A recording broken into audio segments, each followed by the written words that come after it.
Hello good morning everyone. आज आपण जे आपले राहिलेले कंट्रोल्स आहेत AWDचे आपण ते बघणार आहोत.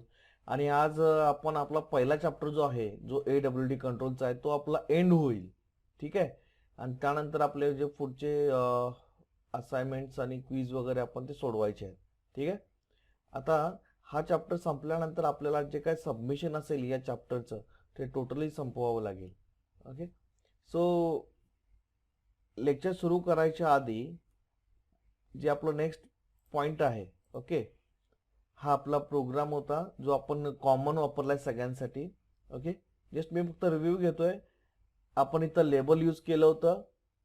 हा लेबल पार्ट आहे इथं आपला. त्यानंतर बटन यूज केलेलं आहे ऑलरेडी. त्यानंतर आपलं टेक्स्ट फील्ड झालंय, चेकबॉक्स झालाय, चेकबॉक्स ग्रुप झालाय आणि टेक्स्ट एरिया सुद्धा झालाय. आज आपण राहिलेले जे दोन कंट्रोल्स आहेत फॉर चॉईस आणि लिस्ट, आणखीन एक स्क्रोल बार, हे तीन कंट्रोल आपण आज बघणार आहोत इन डिटेल. ओके. आता ते चॉईस सुरू करायच्या आधी मला तुम्हाला चेकबॉक्स ग्रुप बद्दल सांगायचं आहे.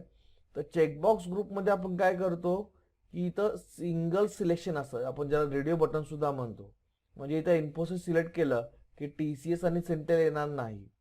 ओके. आणि जर तुम्ही इथं TCS सिलेक्ट केलं तर इन्फोसिस आणि सिंटेल येणार नाही. हा झाला चेकबॉक्स रिलेटेड. त्याच पद्धतीने आपला हा चॉईस वर्कआउट करतो. इथं आपल्याला एकच सिलेक्शन करता येतं. Okay. It is use to show popup menu of choices. Okay. इथं आपल्याला हा पॉपअप मेनू असणार आहे, त्याला आपण कॉम्बो बॉक्स सुद्धा म्हणतो. Choice selected by user is shown on the top of menu. It inherits the component class. म्हणजे आपला जो टॉप आपण जो सिलेक्ट करतोय तो आपल्या मेनूमध्ये टॉपला असेल. ओके. इथं कन्स्ट्रक्टर बघा, चॉईस एक कन्स्ट्रक्टर आहे. इथं मेथड्स आता बघा. पहिली मेथड आहे ऍड, त्याला पॅरामीटर असेल string item. Okay. It's adds an item to its choice menu. Okay. म्हणजे आपलं जो चॉईस कंट्रोल आहे इथं आपण स्ट्रिंग म्हणून जे पास करणार ते आपला चॉईसला ऍड होईल. ठीक आहे.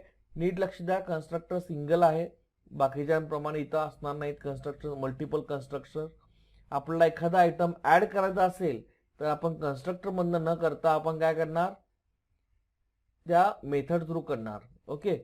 त्यानंतर नेक्स्ट मेथड आहे public INT get item count. आता पॅरामीटर रिटर्न टाईप काय आहे, इंटीजर. मेथडचं नाव काय आहे, item count. So it will return the number of items in this choice menu. Okay. आपल्या चॉईस मेनू मध्ये जेवढ्या काही आपले आयटम्स असतील ते आपण सगळे इथं रिटर्न करणार आहेत. त्यानंतर बघा नेक्स्ट आहे स्ट्रिंग आहे गेट आयटम INT इंडेक्स. इथे काय होणार, get the string at specified index of this choice menu. म्हणजे आपण जो इथं इंडेक्स पास करतोय त्या इंडेक्सला आपला जो काय आयटम असेल तो आपल्याला रिटर्न करणार आहे. ओके. जो स्ट्रिंग मध्ये असेल, भले तो जर न्यूमरिक व्हॅल्यू जरी असली तर तिचा ट्रीट करताना कसा होणार, तो स्ट्रिंग मध्येच होणार कंपल्सरी. कारण का, तर इथं आपला रिटर्न टाईप जो आहे तो स्ट्रिंग आहे. ओके. त्यानंतर next public void remove. Okay. String item remove the first occurrence of item from the choice menu. कदा काही वेळा काय होतं, आपला जो ड्रॉपडाऊन लिस्ट आहे किंवा पॉपअप मेनू जे आहे त्यामध्ये एक आयटम मल्टिपल टाइम्स डिस्प्ले केलेला असतो. त्या केसमध्ये त्याचा पहिला ऑकरन्स रिमूव्ह होईल. ठीक आहे. त्यानंतर पब्लिक वॉइड रिमूव्ह हा फंक्शन INT पोझिशन. इथं बघा काय आहे, स्ट्रिंग आहे, इथं काय आहे पोझिशन जो इंटीजर आहे. ओके. आता इथं जे तुम्ही इंटीजर व्हॅल्यू पास करताय तर त्या इंडेक्सला जो आयटम असेल, ठीक आहे, ज्या त्या इंडेक्सला जो आयटम असेल तो रिमूव्ह करेल. ओके. त्यानंतर बघा नेक्स्ट फंक्शन आहे रिमूव्ह ऑल. रिमूव्ह ऑल त्यामध्ये आपले जे काय आयटम्स असतील ते सगळे आयटम्स तिथून रिमूव्ह होतील. ओके. त्यानंतर बघा public string get selected item. Public string get selected item gets a representation of the current choice as a string. Okay, gets a representation of a current choice as a string. Get selected item साठी. आणि get selected index साठी काय असेल तर index return करेल. लक्षात घ्या इथं आपल्याकडे प्रत्येक ठिकाणी दोन दोन आहेत, दोन टाईपचे सेम फंक्शन आहे आणि फक्त पॅरामीटरचे टाईप वेगवेगळे आहेत. इथं बघा पहिल्यांदा स्ट्रिंग होतं, नंतर इंटीजर आहे. इथं बघा पुन्हा एकदा स्ट्रिंग आहे, इथं इंटीजर आहे. ज्यावेळी तुम्ही इंडेक्सशी डील करता त्यावेळी तो इंटीजर टाईप मध्ये जाईल आणि ज्यावेळी तुम्ही आयटमशी डील करता, इथं आयटम आहे, या आयटमशी डील करता त्यावेळी तो स्ट्रिंगला कन्सिडर करेल. हा आपला बेसिक डिफरन्स आहे जो आपल्याला लक्षात ठेवावा लागेल. आता हा एक सिंपल प्रोग्राम आहे. ठीक आहे, आता आपण इथं प्रत्येक वेळी काय करतोय की इंडेक्स इंडेक्स असं सारखं म्हणत आलोय. मग आता इंडेक्स म्हणजे काय, जसं आपला अरे आहे त्या अरे प्रमाणे आपला नेहमी इंडेक्स हा 0 पासून स्टार्ट होईल. 0 1 2 3 4 5. आता आपली ही जी लिस्ट आहे, सॉरी हा जो डायग्राम आहे याच्यामध्ये हा पार्ट जो आहे तो चॉईस आहे. ओके, आपण याला ड्रॉपडाऊन मेनू सुद्धा म्हणतो, काही जण कॉम्बो बॉक्स सुद्धा म्हणतात. ठीक आहे, पण जे जावा AWT मध्ये त्याला चॉईस म्हणतात. आता इथं बघा, इथं क्लिक केल्यानंतर जावा CPP VB पर्ल असं यायला लागलंय. आता इथं पहिला का ऑप्शन काय आहे, जावा आहे, त्यानंतर CPP आहे, VB आहे, पर्ल आहे. आता इंडेक्स म्हणजे काय असणार आहे, हा जो पहिला आयटम आहे तो 0 इंडेक्स असेल, त्यानंतर हा 1 2 3. आता हा याच सिक्वेन्सनं का आला, त्यासाठी आपल्याकडे मगाशी जी ऍड मेथड होती ती रिस्पॉन्सिबल असेल. आता आपण प्रोग्राम बघायचा आहे. नेहमीप्रमाणे आपल्याला ॲपलेट आणि AWT पॅकेज कोणत्याही ॲपलेट प्रोग्रामसाठी कंपल्सरी लागणार आहेत. ठीक आहे, त्यानंतर आपला हा ॲपलेट टॅग आहे. ठीक आहे, ॲपलेट टॅग मध्ये आपण काय करतोय की इथं क्लासचं नाव पास करतोय, विड्थ आणि हाईट स्पेसिफाय केलेलं आहे. पुन्हा एकदा ॲपलेट टॅग एंड केलाय. त्यानंतर बघा public class create choice example extends applet. So इथं आपण काय करतोय, एक्सटेंड्स करतोय. सो आपण ॲपलेटचे सगळे फीचर्स इथं घेतोय. त्यानंतर इनिट फंक्शन घेतला. आता बघा इथं चॉईसचा एक क्लास घेतलाय. ठीक आहे, चॉईसचा एक आपण काय केला इथं क्लास घेतलाय, त्याचा ऑब्जेक्टचं नाव आहे लँग्वेज. ओके, लँग्वेज आहे. New choice. इथं बघा कोणतेही पॅरामीटर नाही आहे कारण कन्स्ट्रक्टर मध्ये काय पॅरामीटर नव्हतं. Language dot add. आता इथं बघा ऍड मेथड यूज केले. आता ही ऍड मेथड यूज करताना बघा आपण काय काय केलंय, ऍड पहिला पॅरामीटर आहे जावा, त्यानंतर CPP, त्यानंतर VB, त्यानंतर पर्ल. ठीक आहे, आता बघा केअरफुली बघा, language dot add Java CPP VB Perl. So आपला सिक्वेन्स असंच असेल, जावा CPP VB पर्ल हा सिक्वेन्स असेल आपला. So index for Java is 0, CPP 1, VB 2, Perl 3. आता पुन्हा एकदा इथं ऍड केलंय बघा, ऍड लँग्वेज. आता ऍडला इथं पॅरामीटर काय पास केलंय, लँग्वेज पास केलंय. आता वरचा ऍड आणि खालचा ऍड फंक्शन मध्ये कन्फ्युजन नको आहे. जो वरचा ऍड आहे जो आहे ना तो काय करेल, चॉईसच्या ऑब्जेक्टशी डील करेल. ठीक आहे, चॉईसचा ऑब्जेक्ट काय इथं लँग्वेज. सो तो ऑब्जेक्ट डॉट ऍड तो आपल्या चॉईसचा असेल आणि इथं ऍड जर तुम्ही डिरेक्टली यूज करता तो आपल्या कंपोनंटचा असेल. ठीक आहे, so add choice add sorry language dot add जर म्हटलं तर हा चॉईस डील करणार आणि हा ऍड आपल्या ॲपलेट साठी असेल. आता ऍड लँग्वेज केल्यानंतर लँग्वेजच्या चॉईस मध्ये आपण जे काय आयटम्स घेतलेत, इथे आता आयटम्स काय काय जावा CPP VB पर्ल हे सगळे ऍड होतील आणि हा आपला आउटपुट असेल आपल्या प्रोग्रामचा. आता हे करत असताना पुन्हा कन्फ्युजन नको आहे की हा सिक्वेन्स वर खाली होईल का, नाही.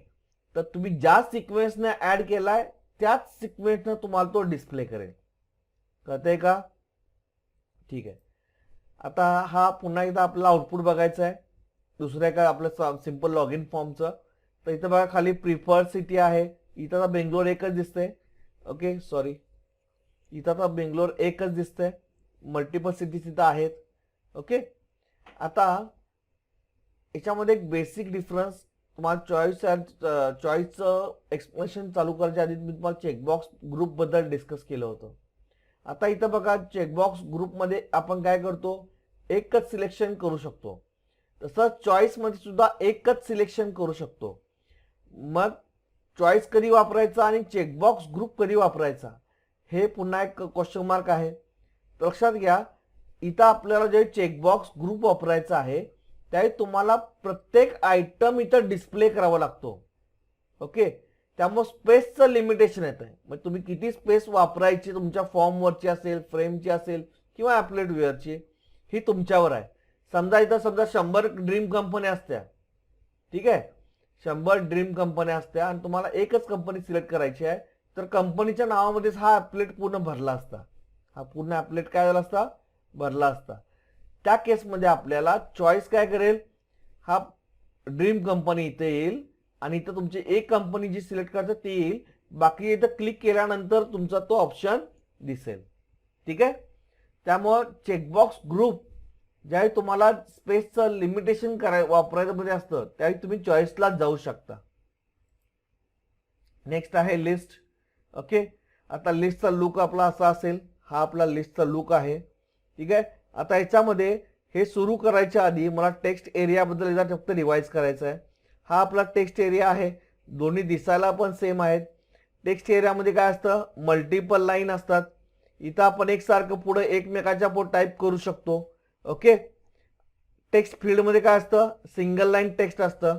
इथं मल्टिपल लाईन्स आपण घेऊ शकत नाही. लिस्टमध्ये काय होतं की हा एक असा एरिया जिथं तुम्हाला एक लाईन म्हणजे एक ऑप्शन असेल.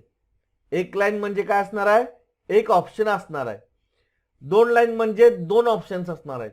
ओके, सो इथं एक लाईन बाय लाईन्स हे ऑप्शन्स असतील. तसं चॉईसमध्ये आपल्याला इथं लिस्टमध्ये चॉईसमध्ये आपल्याला ड्रॉपडाऊन लिस्टमध्ये आपल्याला एका एक सिलेक्शन असतं. तसंच इथं लिस्टमध्ये आपल्याला ऑप्शन्स हे एका खाली एक असतात. आता हे सगळे ऑप्शन्स तुम्ही कंट्रोल करू शकता. किती दाखवायचे, किती सिलेक्शन ठेवायचं, का सिंगल सिलेक्शन ठेवायचं की मल्टिपल सिलेक्शन ठेवायचं, हे सगळं तुमच्या हातात असतं. ठीक आहे, आता लिस्ट चालू करायच्या आधी सेम आपलं चेकबॉक्स आहे. चेकबॉक्सला पण तुम्ही ऑप्शन सिलेक्शन ठेवू शकता. आता याच्यामध्ये फरक एवढा, चेकबॉक्स आणि चेकबॉक्स ग्रुपमध्ये फरक काय होता की चेकबॉक्समध्ये तुम्ही मल्टिपल सिलेक्शन करू शकत होता. In the same way, in case of list, we can go for multiple selection. Okay. Now, list represent a list of text item. List represent list of text item. List can be configured that can user choose either one item or multiple item. जसं मी सांगितलं, मी एक item घेऊ शकता किंवा multiples item घेऊ शकता. आता इथं बघा वेगवेगळे कन्स्ट्रक्टर्स आहेत. पहिला जो कन्स्ट्रक्टर आहे तो default constructor creates a new scrolling list, म्हणजे फक्त रिझर्व्ड एरिया ठेवेल, त्यामध्ये काही नसणार आहे. त्यानंतर INT rows creates a new scrolling list initialize the specified number of visible lines, म्हणजे आपल्याला लिस्टमध्ये किती रोज ठेवायचे आहेत ते आपण डिस्प्ले ठरवू शकतो. त्यानंतर बघा नेक्स्ट आहे INT रोज बुलियन मल्टिपल मोड, म्हणजे आता जसं मग सांगितलं की तुम्ही मल्टिपल ऑप्शन सिलेक्ट करू शकता किंवा सिंगल करू शकता. ते इथं तुम्ही पॅरामीटर ट्रू किंवा फॉल्स करून सेट करू शकता. तुम्हाला आयदर मल्टिपल सिलेक्ट करायचं आहे की सिंगल सिलेक्ट करायचं आहे. नेक्स्ट सेम इथं ऍड मेथड आहे. स्ट्रिंग आयटम्स, आता मग जसं तुम्ही बघितलं होता चॉईसचा ऑब्जेक्ट डॉट ऍड आहे. ज्यावेळी म्हणतात त्यावेळी तुमचे आयटम्स हे चॉईसला ऍड झाले होते. सेम वे ज्यावेळी तुम्ही लिस्टचा ऑब्जेक्ट डॉट ऍड करताय त्यावेळी तो आयटम लिस्टसाठी ऍड होईल. Add the specific item to the end of scrolling list. Next आहे void add item comma index. Specific इंडेक्सला जर तुम्हाला ऍड करायचा असेल एखादा आयटम तर त्या केसमध्ये आपण ही मेथड यूज करतो. त्यानंतर गेट आयटम INT इंडेक्स, मग तुम्हाला स्पेसिफिक इंडेक्सचा आयटम तुम्हाला रीड करायला असेल किंवा गेट करायला असेल तर आपण हे यूज करतो. Get item count, next function काय आहे, गेट आयटम काउंट, तुमच्याकडे किती आयटम्स आहेत हे फाइंड आउट करू शकतो. त्यानंतर गेट आयटम्स. ओके, सो इथं काय बघा फरक काय आहे बघा, मागचा फंक्शन काय आहे, आयटम काउंट, तुम्हाला नंबर ऑफ आयटम्स मिळतील. इथं गेट आयटम्स म्हणजे टोटल आयटम्स मिळतील. आता इथं बघा रिटर्न टाईप काय आहे, स्ट्रिंग ऑफ अरे. मग तुम्हाला इथं हा अरे मध्ये आउटपुट येईल जो स्ट्रिंग टाईपचा असेल. त्या अरे मध्ये तुमचे सगळे आयटम्स असतील. त्यानंतर बघा गेट रोज, तुमचे रोज किती आहेत, number of visible lines, get selected index. एखादा आयटम तुम्ही जर सिलेक्ट केला तर तो किती नंबरचा इंडेक्स असेल त्याचं तुम्हाला आउटपुट येईल. गेट सिलेक्टेड आयटम्स, तुम्ही कुठला आयटम सिलेक्ट केलाय ते स्ट्रिंग मध्ये येईल. Same get selected items, multiple item जर सिलेक्ट केले असतील तर त्या केसमध्ये जे आयटम्स सिलेक्ट केले ते सगळे आयटम्स रिटर्न होतील. इथं सुद्धा चॉईस सारखं असेल, तुम्ही जेवढे आयटम्स सिलेक्ट करताय त्या पद्धतीने डील करेल. म्हणजे काय, थोडक्यात काय की तुम्ही स्ट्रिंग घेताय की इंडेक्स घेताय की तो आयटम घेताय. इंडेक्सची डील करताना इंटिजर असेल, आयटमची डील करताना तो स्ट्रिंग असेल. हा आपला सिंपल आयटम आहे. सेम बघा इथं तर जावा सीबीबीच्या ऐवजी 1 2 3 4 घेतलाय. इथं फक्त काय केलंय, आपल्याला लिस्ट केलंय. List equal to new of 5. मग तुम्ही किती आयटम्स मला घ्यायचे, किती रो दाखवायचे आहेत. ठीक आहे.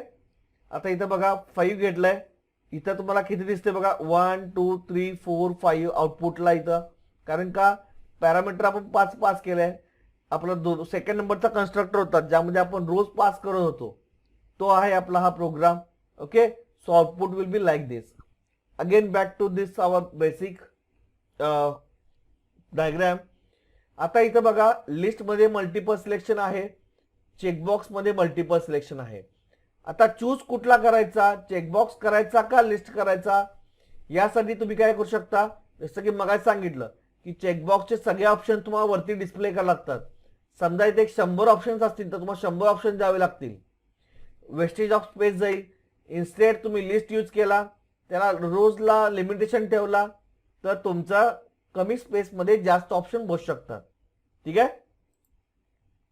आता सगळ्यात महत्वाचा हा शेवटचा आहे आपला स्क्रोल बार.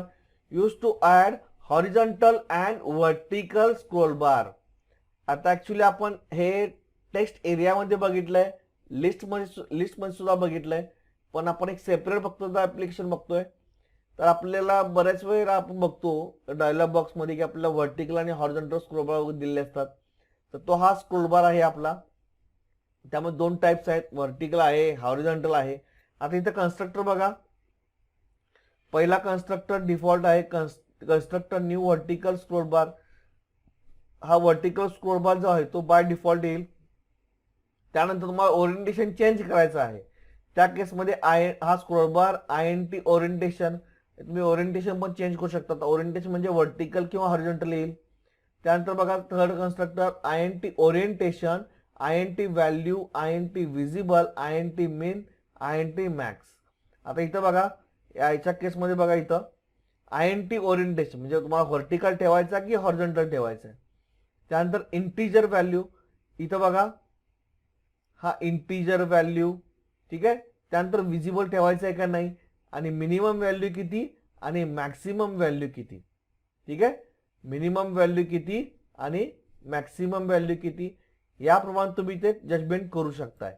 ओके. आता आपला सिंपल प्रोग्राम आहे ज्याच्यामध्ये आपण स्क्रोल बार यूज केलाय युजिंग फ्रेम हिअर. आता बघा इथं फ्रेम एक घेतला, त्याचा ऑब्जेक्ट तयार केला, फ्रेम नाव दिलं त्याला, एक लेबल घेतलं. त्यानंतर स्क्रोल बार बघा, स्क्रोल B1 हा ऑब्जेक्ट आहे त्याचा. पहिला पॅरामीटर काय आलं, orientation, initial value. Okay. Then काय ना इथं value, visible, minimum, maximum, minimum maximum, minimum maximum. आता इथं बघा त्याने 0 0 100 0 100 केलाय. त्यांचा लेआउट मॅनेजर आहे, तो आपण अजून पुढच्या लेक्चरला बघणार आहोत. ठीक आहे. सो अशा पद्धतीने आपण काय केला, हा स्क्रोल बार घेतलाय. ठीक आहे. आता बघा इथं हा व्हर्टिकल स्क्रोल बार झाला, हा झाला horizontal scroll bar. Okay. So आज आपण इथं थांबतोय. ओके. आज आपण चॉईस, लिस्ट आणि स्क्रोल बार बघितलंय. थँक्यू.